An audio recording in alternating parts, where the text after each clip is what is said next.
Ya ini yang perlu diperhatikan oleh pemerintah Indonesia. Ayolah, kalian bersikaplah gitu loh. Yang diminta sama rakyat Indonesia itu kalian bersikap. Kok malah rakyat yang protes ke kedutaan besar India? Wapres kemana lu? Kan mantan kiai, kan pernah jadi kiai.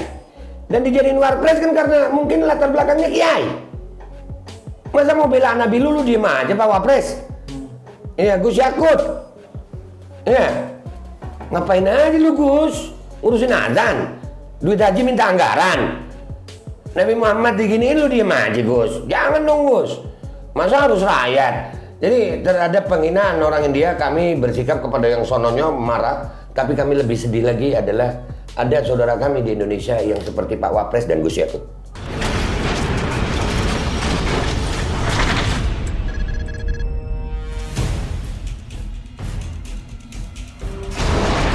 Bismillahirrahmanirrahim. Assalamualaikum warahmatullahi wabarakatuh. Waalaikumsalam warahmatullahi wabarakatuh. Teman-teman Mimbartub di Mimbartub, Salwa Media dan teman-teman YouTuber yang lain. Mudah-mudahan Bang Basit nanti dibagi juga ya sama yang lain. Alhamdulillah pada sore hari ini kita ketemu sama Babe Aldo. Siap. Assalamualaikum. Waalaikumsalam warahmatullahi wabarakatuh. Be. Siap. Hari ini tadi kita habis demo bareng ya? Ya, aksi bareng ya. Aksi bareng di Kedubes India. Iya ya. Iya. Mungkin teman-teman yang belum tahu, kemarin belum lama ini juru bicara partai yang berkuasa di India itu menyampaikan penghinaan yang luar biasa terhadap Nabi Muhammad Sallallahu alaihi wasallam. Namanya Nupur Sarma. Ini tolong dicatat ya. Umurnya kalau nggak salah 37 tahun. Perempuan menghinakan Nabi dan Siti Aisyah. Pertama-tama tanggapan dari Babe Aldo dulu. Ya, kalau kita alhamdulillah ya, gini. Nggak ada alasan bagi seorang muslim untuk diam saja di saat Ar-Rasul sallallahu alaihi wasallam dihina. Nggak ada alasan. Nggak ada alasan itu, nggak ada alasan lagi kerja, nggak ada alasan mereka bos saya. Bahkan Ar-Rasul sallallahu alaihi wasallam aula bil mu'minin. Paling utamanya dari orang-orang beriman ini, yang paling utama itu adalah Nabi SAW. Jadi apapun, siapapun, dimanapun, kapanpun penghina Nabi Muhammad akan kita kutuk. Dan kalau kita bisa berhadapan ya parah itu, karena Nabi Muhammad SAW itu simbol keagamaan bagi umat Islam. Ya, sebagaimana kita tidak boleh menghina agama lain, sebagaimana kita tidak boleh menghina kitab suci agama lain, sebagaimana kita tidak bisa menghina, tidak boleh menghina rumah ibadah agama lain, tokoh pemuka agama lain, maka sebegitu juga kita menjaga Rasul SAW dari segala macam bentuk penghinaan dari siapapun manusianya. Jadi ya kita harus membela Nabi SAW. Itu, dan tadi alhamdulillah aksi itu mudah-mudahan aksi yang kecil itu ya mungkin kecil sekali, tapi insya Allah tercatat di sisi Allah SWT sebagai bentuk pembelaan kita kepada Rasul Sallallahu Alaihi Wasallam. Amin. Ya. Terus berikutnya ini Be, kalau kita lihat bukan ini ya, bukan hanya sekali dua kali ya kita pikir ya. Yeah. Ini sudah rentetan dari berjilid-jilid lah, bukan hanya dari India, ada yang dari Prancis, dulu juga pernah ada yang dari Belanda, dari India ini baru-baru kemarin kaum muslimin dihajar, baru terakhir ini ada penghinaan. Nah ini kalau misalnya terus berulang seperti ini, apa yang mesti kaum muslimin lakukan? Ya kalau kita melihat ini kan ini berarti sangat luas banget ya. Betul. Sangat luas banget, dan kalau gue pribadi ngelihatnya ya dari negara kita sendiri gitu. Ya.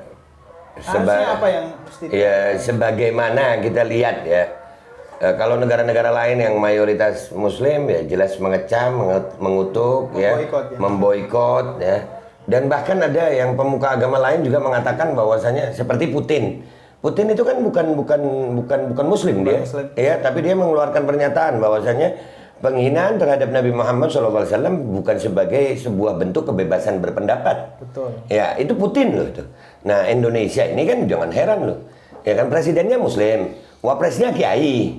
Ya, menteri agamanya anak kiai. Ya, tapi kemana itu? Dan bahkan menteri agamanya, waduh, azan diurusin. Ya, Kemarin gue bagus aja sih dia ketemu sama pastor Vatikan gitu ya. Ya itu urusannya dia itu. Urusannya.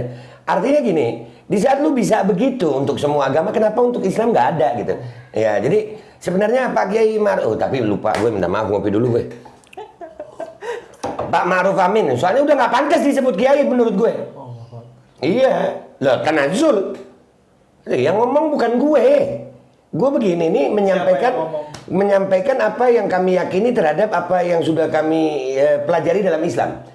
Ya, Imam Ghazali di Ihya Ulumuddin mengatakan rusaknya sebuah rakyat itu karena rusaknya umara. Rusaknya umara itu karena rusaknya ulama. Nah kan berarti tinggi mana ulama sama umara? Ulama. Nah kalau ada ulama jadi umara tanazul. Ya kan begitu. Dulu Kiai ya Ma'ruf Amin itu. Dulu Kiai, ya dulu. Sekarang Pak Wapres, iya Umaro, artinya ya sudahlah. Ini sebenarnya yang perlu diperbaiki. Gue ngelihatnya apa yang dilakukan oleh India itu penghinaan yang luar biasa ya. Dan semestinya bangsa Indonesia sebagai populasi Muslim terbesar dunia itu mestinya bersikap. Tapi kan kita tahu sampai hari ini nggak ada sikap.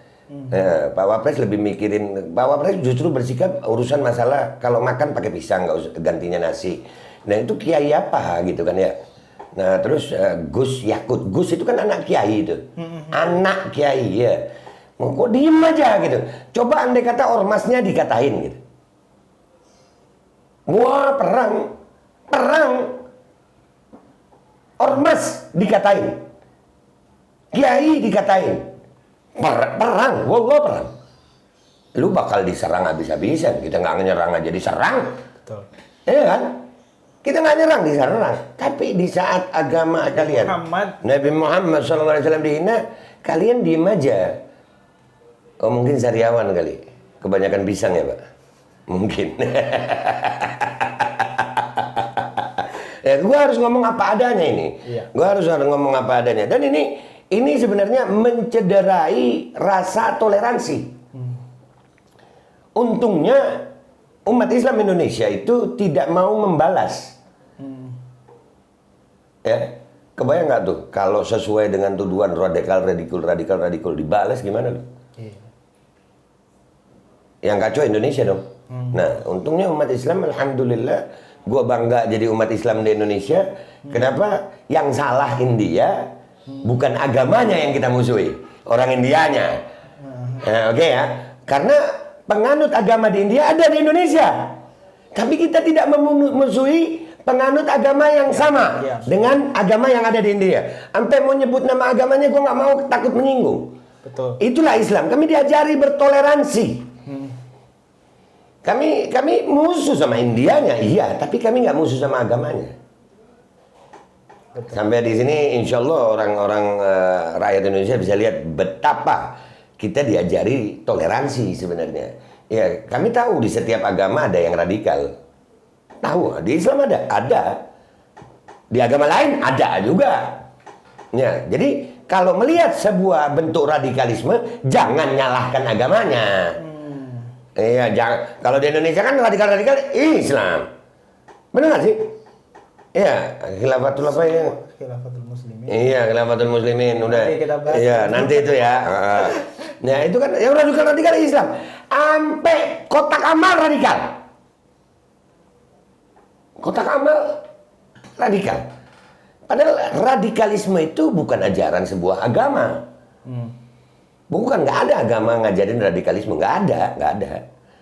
Kami melihatnya ini bentuk apa ya, radikalisme dari sekelompok orang yang merasa agamanya paling benar tapi nggak bisa toleransi. Kita merasa agama kita paling benar, wajib itu meyakini. Ya, kita paling benar, yang lain salah, wajib. Tapi bukan berarti kita bisa bebas menghina agama lain, nggak boleh itu. Iya, nggak boleh. Dan ini kalau sudah menghina, ya ini yang perlu diperhatikan oleh pemerintah Indonesia. Ayolah, kalian bersikaplah gitu loh. Yang diminta sama rakyat Indonesia itu kalian bersikap. Kok malah rakyat yang protes ke kedutaan besar India? Wapres kemana lu? Kan mantan kiai. Kan pernah jadi kiai. Dan dijadiin wapres kan karena mungkin latar belakangnya kiai. Masa mau bela Nabi lu diem aja Pak Wapres? Iya, Gus Yakut. Ya, ngapain aja lu Gus? Ngurusin azan, duit haji minta anggaran. Nabi Muhammad diginiin lu diem aja Gus. Jangan dong Gus. Masa harus rakyat? Jadi terhadap penghinaan orang India kami bersikap kepada yang sononya marah. Tapi kami lebih sedih lagi adalah ada saudara kami di Indonesia yang seperti Pak Wapres dan Gus Yakut. Oh. Lebih sedih. Kenapa? Saudara gue nggak bela Nabi gue. Bahkan ada orang yang di agama lain bela Nabi gue gitu. Yang notabene umatnya, yang punya jabatan, Allah kasih amanat sebagai Wapres, Allah kasih amanat sebagai Menteri Agama, justru diem aja. Ngopi Gus, ngopi Pak Ma'ruf. Terus apakah kemudian ini kan sudah berkala ya, sudah sering kali. Apakah kemudian bisa dihentikan nggak sih kalau seandainya Indonesia bersuara, kemudian yang tadi yang disebutkan Babe tadi bersuara, bisa dihentikan nggak ini? Ya wallahu a'lam, karena dalam setiap keadaan itu tugas kita sebagai manusia ini adalah berjuang. Ya, sama kayak kita kerja gitu, kerja tiap hari kerja cari nafkah, dapat nggak dapat itu haknya Allah menentukan. Yang penting kita kerja dulu. Ya kalau untuk urusan perut lu mau kerja, urusan perut nih, kerja lu banting tulang sampai tulang tetangga dibanting, pejabat kita sampai tulang rakyat yang dibanting, ya kan? Gara-gara duit, pejabat kita nggak pernah banting tulangnya, tulang rakyat dibantingin. Tulang rakyat dibantingin, keringat rakyat diperasin, mereka enak pakai AC. Tapi untuk urusan perut, ini untuk urusan iman gitu. Iya, kita nggak pernah tahu ini mau menang atau kalah. Tapi minimal gue tahu di mana posisi gue. Ya posisi gue ada di mana. Gue nggak mau berada di posisi yang diam saja di saat Rasulullah atau agama dihina. Gue nggak mau di posisi itu. Itu sama aja munafik. Ya. Bahkan ya, kalau ada agama lain yang dihina, kami pun akan marah. Karena bagi kami agama itu bukan sesuatu yang layak dicaci maki, layak dihina, bahkan nih akhir zaman nih agama itu jadi bahan olok-olokan, dijadikan bahan komedi, itu kurang ajar itu. Apapun agamanya, nggak layak. Jadi kami menyatakan ya, mudah-mudahan pemerintah Indonesia ini selama ini rezim Pak Jokowi ini sampai urusan begini nih nggak bisa bersikap gitu. Padahal gimana sih Pak Ma'ruf ya? Kurang pisang kali Pak Ma'ruf ya. Iya kali ya kan, tambah pisang. Iya. Terus apalagi ya. Terus apa yang ini mungkin terakhir ya? Pesan. Ya. Babe Aldo, yang pertama pesan untuk Pak Ma'ruf Amin dan Pak Jokowi dan Kementerian Agama, tentu ini tiga orang ini yang menurut saya ya paling layak untuk menyuarakan lah ya, karena mereka ini mewakili, yang pertama mewakili institusi negara, Kementerian Agama ya tentu dia katanya toleransi mewakili agama, dan ini apalagi agama Islam yang dinikahkan. Itu apa yang Babe Aldo mau sampaikan ke mereka, itu yang pertama. Terus yang kedua, apa yang mau disampaikan kepada rakyat Indonesia menghadapi penghinaan agama terhadap Nabi Muhammad SAW.